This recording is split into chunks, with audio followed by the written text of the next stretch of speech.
Yang pertama dan yang terutama, tepuk tangan untuk Dalang Muda Amarta dan RRI Surakarta. Luar biasa, Mak. Kaya mengkono wis dingendikake karo para pepundhen ning ngarep. Iki hari jadi paguyuban Dalang Muda Amarta. Iya. Sapa ingkang minangka dadi ketua umume? Panjenengane kadang kuanom ya kuwi Mas Ajimas. Oh iya, Mas Ajimas. Yen dadi ketua ngene iki asmane Mas Ajimas, so yen dadi wakil ya Mas Aji Perak. Iya. Nganti prunggu barang. Kaya ngono weh. Piyayi Le Krasan anggene nggerake karo kanca-kanca mongko dadi promotore paguyuban Amarta. Janjane yen awake dhewe iki pancen biyen getol nderekake kadang-kadang nalika siaran ana jero kono ya, Mak. Ning studio kono. Ning aku pancen bengi iki nyuwun ning njaba. Iya, nyuwun ning njaba merga yen tak pelajari mbar ning jero auditorium kono kuwi nuwun sewu sing mirsani iki ora iso akeh. Iya, Pak. Merga racake sing jenenge wayang iki lak pagelaran kerakyatan. Iya, durasinya panjang, mongko wong nonton wayang ki sak senimane pisan rata-rata merokok. Iya, mongko ning jero kono ora oleh. Iya, yen ning kene bebas. Nah, mula Kang mangkono ndelalah dikeparengake ulang tahun Amarta yang ke-18 dening Bapak Kepala LPP RRI Surakarta nenggih Pak Bambang Dwiana supaya awake dhewe nggelar ana ing pelataran RRI Surakarta kene. Kaya mengkono beda karo sasi-sasi kepungkur. Kaya mengkono lan uga ndelalah kersane Allah iki awake dhewe entuk makurmatan merga iki direkam karo TVRI. Kerjasama TVRI Yogyakarta dan juga TVRI Pusat Jakarta sing insya Allah engko malam tahun baru bakal ditayangake yen kualitase layak. Oh iya, ngono. Ngono kuwi. Nggih. Monggo wingi kae nalika ning Slipi ya wis direkam karo TVRI. Ning gandeng berbau politik ora dikeparengake. Oh ngono. Yen iki lak mirunggan merdika pancen Amarta kelawan RRI Surakarta ngurip-urip lan uga nglestarekake marang budaya wayang. Iya, mula ora aneh ramokal akeh para pepundhen sing kepareng rawuh. Ketua Pepading Surakarta Profesor Dr. Sarwanto. Panjenengan iki guruku ya dosenku ya PA-ku. Iya, kepareng rawuh mangestoni ngaturake panuwun ugi sembah sungkem dumateng para pepundhen dalang ingkang kepareng rawuh. Ya, pepundhen kula nggih guru kula inggih inspirator kula nenggih Bapak Purbasmara ya kepareng tindak rawuh. Mugi-mugi panjenengane tansah diparingi sehat walafiat. Amin ya rabbal alamin. Kaya mengkono. Iya. Lah ngene, Nduk. Wayang kuwi dadi pondasi sing kuat utawa oyot sing bakoh kanggo njaga peradaban dan sebagai pilar jati diri bangsa. Ngono. Merga wayang menyampaikan pesan moral yang terbalut dalam lakon.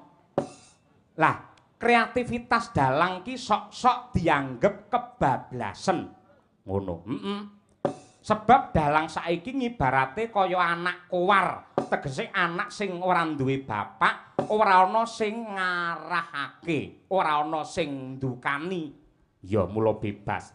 Kaya mengkono. Lah Ripalungguhan iki dipikir wae yen padha-padha profesi dalang pamane sing sepuh kuwi ngandani sing enom sok-sok malah seling surup, malah bisa uga nglarani ati, uga bisa salin mungsuh.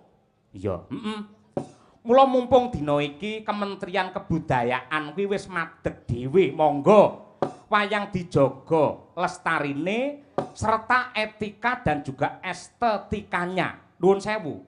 Yen jaman Orde Baru mbiyen saben kecamatan nggonku Blitar kono kuwi ana penilik kebudayaan sing kewajibane ngelikake marang dalang lamun to kebablasan anggene ngembangake wayang. Mula dalang biyen kuwi mesti duwe kartu induk seniman. Yen dilekake penilik kebudayaan dalange ora gelem, induk mau dicabut, mongko yen dalang tanpa induk kuwi ora entuk izin pentas. Oh ngono. Lan jaga marang lestarine wayang kuwi ora mung tanggung jawab seniman nanging klebu pemerintah lan uga masyarakat mempunyai andil besar dalam lestari dan eksisnya wayang tersebut. Kejaba saka kuwi seniman aja mung sambat. Anak sekarang tidak mau mendekat dengan wayang, namun seharusnya dibalik. Bagaimana peran pemerintah dan seniman untuk mendekatkan wayang kepada generasi sekarang sehingga wayang tetap disayang generasi sekarang dan generasi yang akan datang. Oh ngono kuwi. Kaya ngono kuwi. Ya. Mula Pak Purbo kae nganti yasa kampung Jawani lak nyedhakke budaya marang para generasi Z saiki. Aku neng kampungku karo kanca-kanca mung Srawung ndelalah wis ditetepake karo Pak Bupati wis dadi kampung wayang. Iya, kaya ngono kuwi dadi pendopo ngomah kae wis dadi darbekku. Hak milik pancen Cahya Kuntadi ning hak guna wong sak desa. Ngono kuwi. Dipandhegani karo dalang berijazah kae. Iya, ngono. Lah, kuwi pamrih apa to? Men cedhak para generasi saiki marang budayane dhewe, cedhak karo jati dirine, aja nganti awake dhewe nganti kelangan lacak. Lah, sing jenenge pertunjukan wayang kuwi ngibarate kaya panganan, ana pecel, ana rawon, ana soto, ana sate. Yen ning jero kae pancen bergizi luar biasa. Ning sing ning njaba iki aku yen kon mayang kaya kanca-kanca ngono saiki wis ora telaten. Mergo aku wis dadi entertain sejati lho. Oh iya, saingane anu Sekar Gadung. Aku ki saingane kono pisan. Dadi kon mayang apik kaya ngono kuwi mligi ngene wis ora iso. Oh iya, Ning nuwun sewu ngendikane Gus Kautsar sing jenenge kiai utawa santri sing becik kuwi lamun to siar agama utawa menyampaikan kebaikan kuwi sing becik bisa diterima karo masyarakat awam. Oh iya, mula wayang ki ana sing jaga, ana uga sing ngembangake, kabeh duwe tugas dhewe-dhewe. Lah kanggoku Ripalungguhan iki dalang sing becik, pertunjukan wayang ki sing apik, kualitas tetep terjaga ning bisa dipahami dan disenangi oleh semua kalangan manusia. Oh iya, ngono kuwi. Aku urung iso ngono kuwi, Nduk. Urung angel banget kuwi. Iki sing mulai eksis ki ya cong Mbah kae. Wah iya, sing kelire ireng kae. Ngono. Sing nonton do ngono kae. Iya, sembah nuwun. Yes, muga-muga para kadang-kadang amarta pandegane karo Mas Ajimas, karo Mas Rudi Wiratama, Mas Sarmadi, Mas Wijosena, Mas Bagus, Bagaskara Wisnumurti. Wah iya. Lan uga kabeh para kadang-kadang tansah bisa makarya bebarengan kelawan RRI ing Surakarta anggene njaga marang budaya, nglestarekke budaya lan uga ngembangake marang wayang nganti jaman kapan wae. Lan ndak suwun ayo para generasi saiki kula kalian Mas Rudi niku tak teng wingking kemawon gandeng wayang sing jenenge paguyuban Dalang Amarta. Kuwi dalang muda, kudune sing dadi anggota ing kono rata-rata ya para dalang muda. Aku iki anakku wis 4. Iya, wis dudu muda meneh. Wis ora ngomongake sanggit, ora ngomongake politik, ning sing tak omongke rina wengi mung apotik. Oh iya, ngono kuwi. Iya, kaya ngono kuwi ayo adik-adik mahasiswa ISI Surakarta SMKI lan uga para nom-noman ayo bebarengan sinau oneng Amarta, bebarengan menjadi tongkat estafet untuk mengibarkan wayang sehingga jaya sepanjang masa. Hasbunallah wa ni'mal wakil.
jumbuh karo pangandikane Mas Ajimas. Amarta ki sing paring asma ya kuwi pepundhenmu swargi. Ki Anom Surata. Oh ngono. Angudi mardawaning carita Amarta. Iya. Ingkang nembe wae murut ing kasedan. Mula nyuwun marang purbane Hyang Agung, nyuwun pandurung pandonganipun sedaya para lenggah. Mugi-mugi alusipun Ki Anom Surata manggih tentrem mulya wonten kasuwargan langgeng. Amin ya rabbal alamin. Ugi sembah bekti kunjuk dumateng para pepundhen dalang Surakarta. Bapa Purbasmara kepareng nenggani sembah nuwun ing tanpa upama. Iki aku wae dhewe ya nyilih sinden Mayangkara. Sapa? Mbak Winong Nawangsih. Wah iya. Karo Pak Bos. Wah, Pak Yudi yen nang kono ngender. Karo Ndolop. Lah nang kene renek dolope wong biasane ngenong ketuane. Ha iya. Beda to? Beda. Ha iya. Wong tak omongi Mas, kowe nganggo wireless ngalor ngidul. Ha iya, biasane dhek. Lah kanggo mengenang karo swargi Ki Anom Surata, ayo ngaturake karyane sing jumbuh kelawan lelakon sing nimbrung ana ing Nuswantara mligine ing Sumatera Barat. Wah iya. Ya kuwi bencana sing dumadi ana ing kono. Nadyan kaya ngapa lan kepiye awake dhewe kudu bersyukur diparingi endahe alam saisine sing kaya ngene becike sing ijo royo-royo kaya mengkene. Aja rakus ya, aja rakus ning elinga lamun to alam saisine iki titipane anak putu. Wah, kaya ngono kuwi. Dudu warisane para leluhur ning titipane anak putu sing kudu direksa lestarine nganti kapan wae. Malah njeng Rasul utusane Gusti kang pungkasan nate paring dawuh sajroning peperangan nalika semana nadyan to dumadi perang aja nganti siji wae ngrusak marang tetanduran. Oh iya kaya ngono. Ngaturake ya kuwi lelagon titipane anak putu. Diwiwiti saka dandang gula titipan kula nyuwun pambiyantu dumateng Raka Mas Muhammad Taslim. Wah iya, monggo dandang gendhisipun Mas Taslim. Kita amung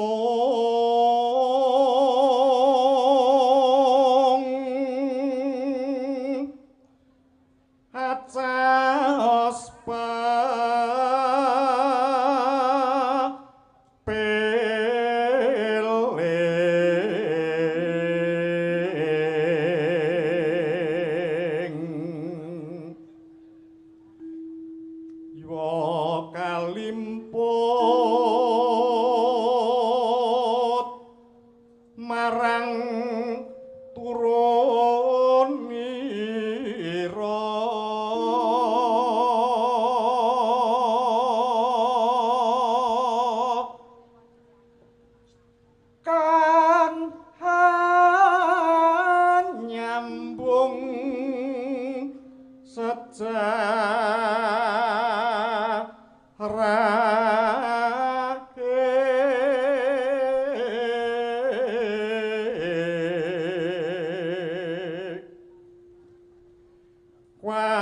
kewajiban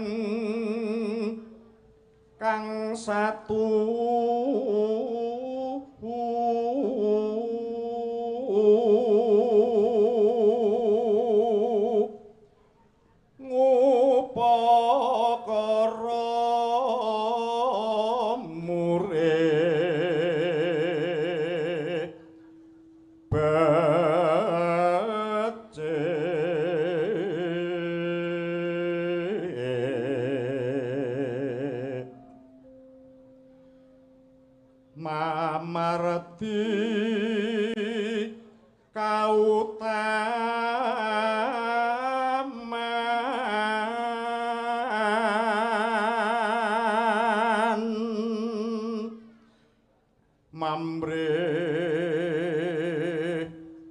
bisa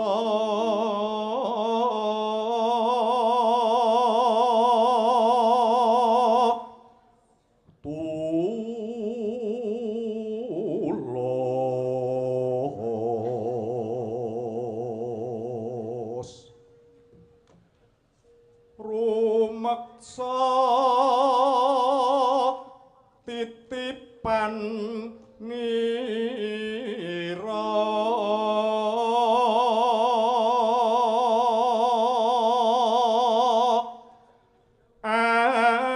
anak putu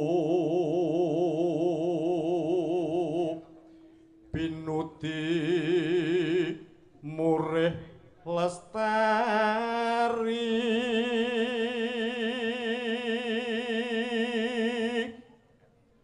payu padha nindakno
matur sembah nuwun wilujeng niskala wis ngaturake lagon titipane anak putu karyanipun Swargi Ki Haji Anom Surata.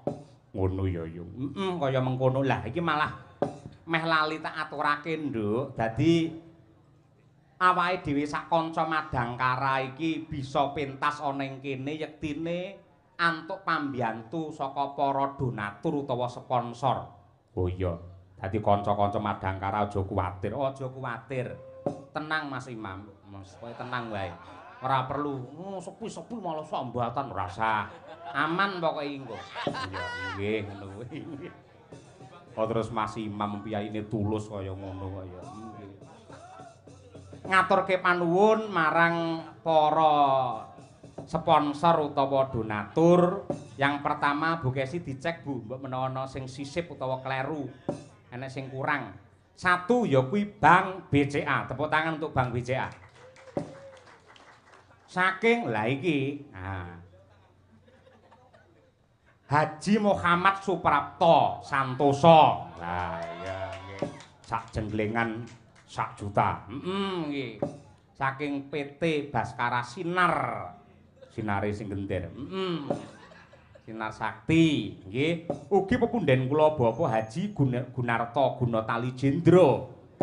Ibu Sri Andrias ing Ciledug Tangerang. Ibu Supatmi Dirut NPT ekspedisi darat saka Pulau Gadung Jakarta Timur sing sok Maret ya nimbali awake dhewe sak kanca. Iya. Saking Mas Siswantara karo Mbak Yu Nyamini Mbulusari Tarokan Kediri, saking Bapak Jatmiko Jambangan Mondokan Sragen. Ha iya. Enten melih Bu Kesi? Bapak Sukiman. Oh inggih.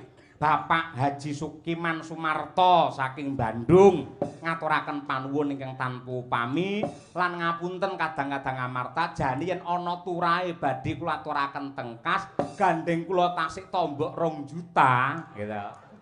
Ini iki kula dum kalih kanca-kanca Madangkara. Ya kaya ngono ora apa-apa. Ora apa-apa kaya ngono kuwi.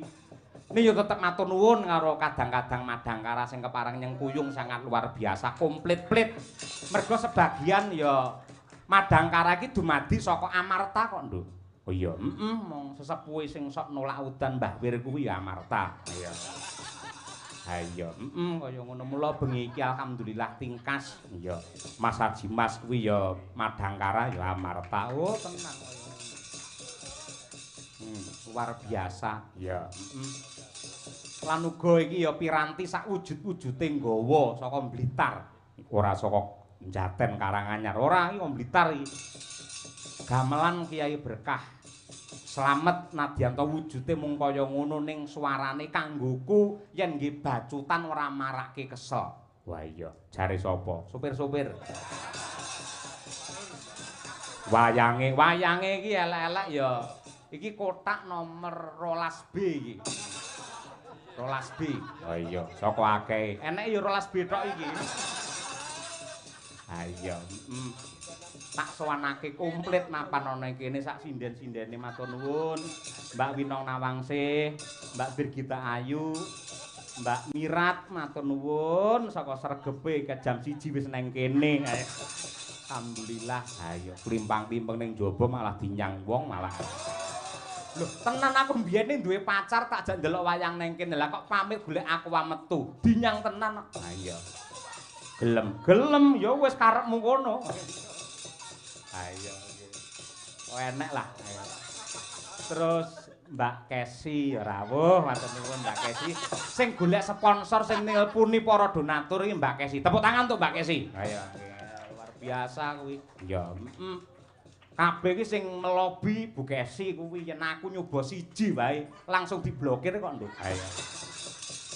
Sampeyan piye Pak Dalang? Sampeyan omahku karo omahmu gedhe omahe jenengan kok njaluk donasi ning aku. Tutup krekep blokir nomorku. Luwes ora kaya piyayi putri. Wah iya tenan. Mbak Triastuti Tirnomati ya Allah, tebih-tebih saking Pulau Gadung rawuh mriki. Ha nggih, Jakarta.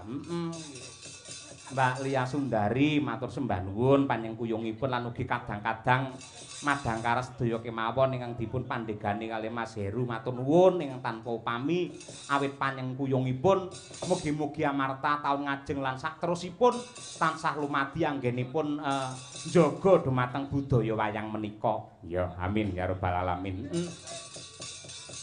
Bu Kesi ana sing arep diaturake merga iki uripe awake dhewe ya tergantung utawa didukung oleh para donatur. Arep matur apa? Ayo. Inggih, sugeng dalu sedaya kemawon para rawuh khususipun Ketua LPP RRI Surakarta lan sedaya jajaranipun menika tasik lenggah pinarak wonten ngajeng Pak Dalang. Wong janjine Pak Bambang Pak Ketua RRI iki arepe mirsani nganti rampung merga penasaran karo lakon Sekuntum Mawar Merah. Iya. Ha iya. Engko piye dadine? Ha iya mbuh. Kuwi. Intinipun matur nuwun sanget sebab dalu niki amarta sampun pikantuk izin dan juga kehormatan untuk tampil di luar gedung kesenian. Dados dalu niki wayang saged dipunikmati kalih masyarakat luas ing kiwa tengenipun RRI Surakarta mriki. Aku mak teratap lek kiwa tengene kene sing nonton malahan. Glondor ucul glondor. Loh. Ning saestu lho Pak Dalang. Pripun? dalu niki merupakan gebrakan yang luar biasa. Waduh. Dari sekian puluh tahun wayang digelar sekian tahun nggih mbok menawi beberapa tahun yang lalu. Pokoknya pun dangu. Pepati pun nate 2023 no pinten nah, nika. Nggih berarti pun dangu. Nggih. Niki nembe niki dipun gelar wonten ngajeng. Tartamtu sedaya masyarakat mestinipun remen sanget lho nggih Bapak Ibu. Lah seneng banget to. Kula wau niku teng mriki pesimis lho, ora yakin. Iki mengko udan apa ora, sing mresani ana apa ora, sebab adate wonten jero mriko ning ternyata wonten mriki mbludak penontone kathah, kursine mboten sedeng Pak Dalang. Ah nggih. Dadi cucuk lekku tombok bengi iki 2 juta ora apa-apa. Wah iya. Nggih. Dados menika sebuah wujud kepedulian masyarakat Kota Surakarta terhadap kelestarian budaya wayang kulit. Pramila kula maturaken panuwun ingkang tanpa upami dumateng para penonton ingkang dalu niki sampun kersa rawuh. Nggih, luar biasa. Mugi-mugi ingkang kepareng mirsani ngantos tutuk lakon dipun paringi tutuk anggenipun momong dumateng anak putunipun sedaya. Amin. Pisan kowe nonton no Yohan. No ta pisan? Ya nonton. Gelar iki arepe rabi 2 tahun kas pisan. Karo sing gerang jodhok-jodhokne ndang pengen duwe putu. Ayo. Monggo wis duwe ara lho. Ayo. Nggih Pak Dalang. Kalih ngaturaken panuwun dumateng sedaya sponsor ingkang panjenengan sebutaken kala wau. Dalu niki ugi sami mirsani memantau streaming lumantar Kuntadi Channel. Matur nuwun sanget Bapak-bapak sponsor. Semoga tidak bosan-bosannya panjenengan menjadi salah satu tonggak lestarinya budaya wayang di bumi Nusantara. Tepuk tangan untuk para sponsor luar biasa. Nggih. Ngoten nggih, sampun. Nggih. Mugi-mugi amal kesaenanipun para-para ingkang sampun mendukung dipun tampi kalian Gusti dados amal ingkang sae ingkang barokahi nggih Bu Kesi. Nggih. Nggih, arep ngaturake apa kira-kira sampean pengen nembang apa? Aku ya malah bingung arep nembang apa. Ya lek nang kene kudu nembang. Iya to, kudu nembang. Sing enom-enom Yen mawon. sesuk karo sumben sampean munggen kur-kur ora masalah. Ha iya. Mergo wis diantu-antu karo Pak Jokarno, karo Pak Gatot. Ha iya kaya ngono kuwi. Lan uga Pak Topo lan sedaya kadang-kadang saka RRI dan sekitarnya. Ha iya nggih. Sami ngentosi semanten panjenengan. Kelangenanipun Bapak kula wonten Surabaya, Bapak Muhammad Suprapto. Menika wau SMS ngersakaken pangkur Semarangan. Wah, ya. WA. Ah ya wong lawas iki SMS saya. Lek SMS apik iki surat menuju surga. Nek yen negatif surat menuju selingkuh. Wonge teko. Nggih. Wis. Muga-muga cek kuat. Ya, muga-muga cek kuat suarane. Nggih, kuat. Anak-anak papate kuat. Ayo. Malah ki tambah meneh ketoke. Aja, Mas. Ah dadi brayut apa piye aku malah ora. Tambah bojo. Monggo, ya Bu Kesi. Mingkar mingkureng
unggahke meneh, Bu. Yuk.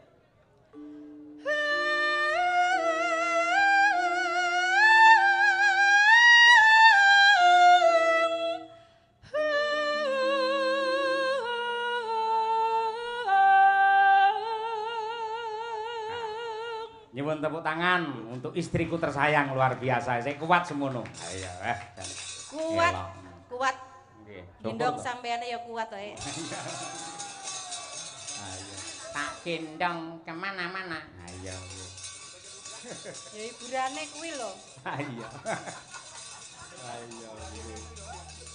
Gak apa-apa senajan do disiarke TVRI ndak masalah. Engko ben diedi dhewe mau kan wis ngendika, Pak Dalang bisa enggak kalau enggak merokok? Oh, enggak bisa.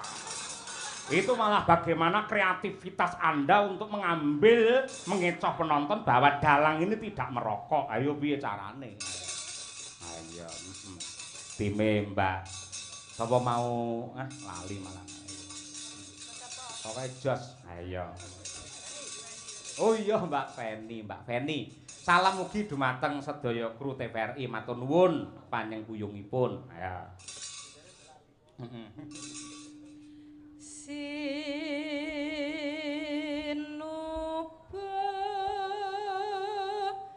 Sinukarata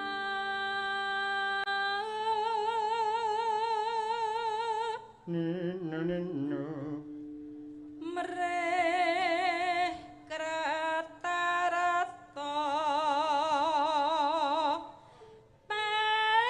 pakartine ngelmu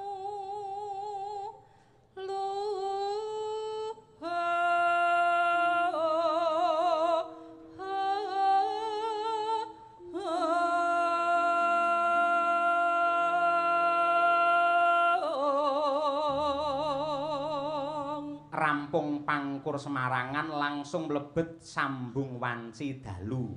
Ya, engko sing nembang anakku wadon Winong Nawangsih. Wah iya nggih. Iki ya penggembare ning Amarta pirang-pirang. Wo temenanan. Iki idola pokoke. Iya. Ya, Bu. kang tumrap ning tanah Jawa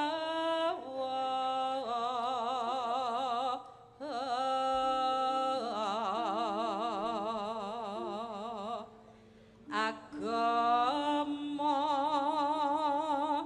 ageming ngaji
Muga-muga pengasih saka Hyang Agung tetep lumintu marang kabeh para kadang-kadang Amarta lan wayang tetep mendunia.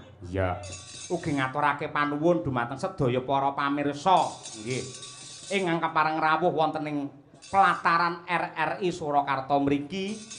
Nadyan akeh sing ngandhake lamun to neng Solo ki yen ana wayang akeh sepine ning alhamdulillah ini menjadi bukti dan menjadi semangat teman-teman Amarta lan kula bilih wayang wonten Surakarta tetep eksis merga para penontonipun taksih mendukung kanthi sae lan kanthi apresiasi yang hebat. Tepuk tangan untuk penonton semuanya. Ya. Yuk Rono, ayo tak dherekake. Pokok sing tupaku melun ning biasa ngapake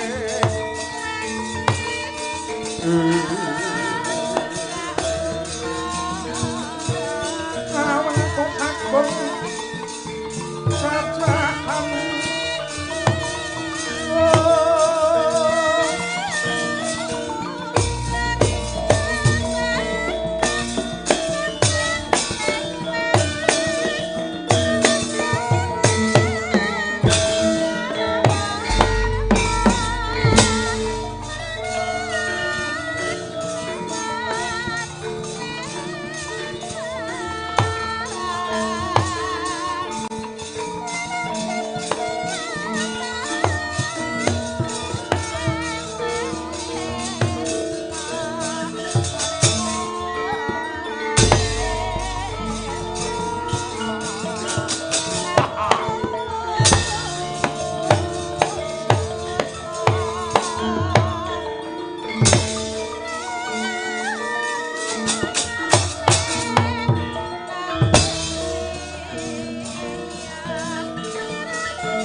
salamuni kampar tondo panengeranira Sidik Sudirga Marawati wong katon lawur paningalira katinungan kanuragan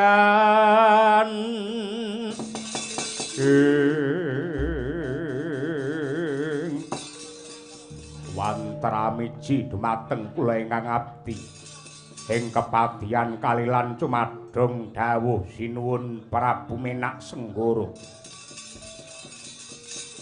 Patih Rengga Yaksa wonten dawuh ripalungguhan iki aja kok kendhani anggenmu dandan kepara malah kenceng ana anggen kowe duwe niat lan tekad sing kenceng lan gembleng malakrama kelawan Yayi Anjarsari ana sing dadi pepalang ana sing nyandung tumraping ibarate wong laku ora ana liya kejaba nata Ndrawati Sri Bathara Kresna ingkang bakal malakramakake putrane kelawan kembang pertapan Candhi Pancuran lajeng keparengipun kados pundi kula cumadung dawuh siyaga ing diri sawiga ing gati liwat dalan sisih etan budal dina iki.